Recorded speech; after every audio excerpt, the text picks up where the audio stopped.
I went to Russia to look at buying a refurbished ICBM, which is a very trippy experience. It was very bizarre. And when I tell people that, they're like, what? Musk made 3 trips to Russia trying to buy an intercontinental ballistic missile called the Dnieper. His plan was bizarre. It could agree. It'll get people really excited, and that would recharge human space exploration. That was my original idea. You just wanted to get people interested in space? The odds of me coming into the rocket business, not knowing anything about rockets, not having ever built anything, I mean, I would have to be insane if I thought the odds were in my favor. Why even begin? When something is important enough, you do it even if the odds are not in your favor. How much of your personal fortune have you poured into this? $100 million. $100 million into something that you did not believe would work. I think it's important that humanity become a multi-planet species. I think most people would agree that a future where we're a spacefaring civilization is inspiring and exciting compared with one where we are forever confined to Earth until some eventual extinction event.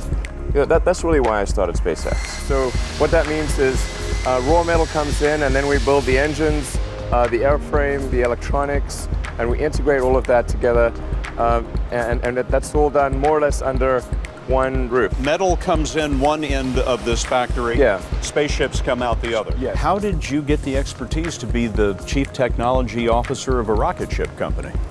I do have a physics background. That's helpful as a foundation. And then I read a lot of books and talked to a lot of smart people. You're self-taught? Yeah. Well, self-taught, yes, meaning I don't have an aerospace degree. So how did you go about acquiring the knowledge? Well, like I said, I read a lot of books, talked to a lot of people, and have a great team. When you had that third failure in a row, did you think, I need to pack this in? Never. Why not? I don't ever give up.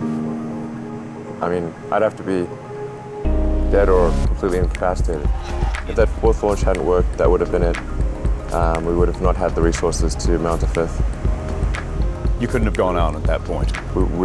Yes, death would have been, I think, inevitable because we did not have the resources to mount a 5th launch.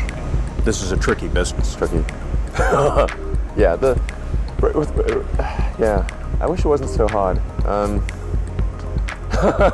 There are people who've been in the rocketry business for decades who say about you that you don't know what you don't know. Well, I suppose that's true of anyone. How can anyone know what they don't know? But when critics say you can't do this, your answer to them is... We've done it. You know, there are American heroes who don't like this idea.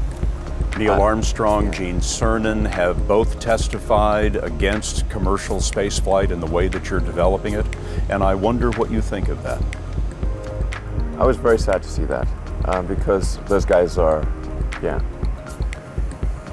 those guys are heroes of mine, so it's really tough. You know, I wish they would come and visit and see the hardware that we're doing here. And I think that would change their mind. They inspired you to do this, didn't they? Yes. And to see them casting stones in your direction. It's difficult. Did you expect them to cheer you on? Certainly hoping they would. What are you trying to prove to them?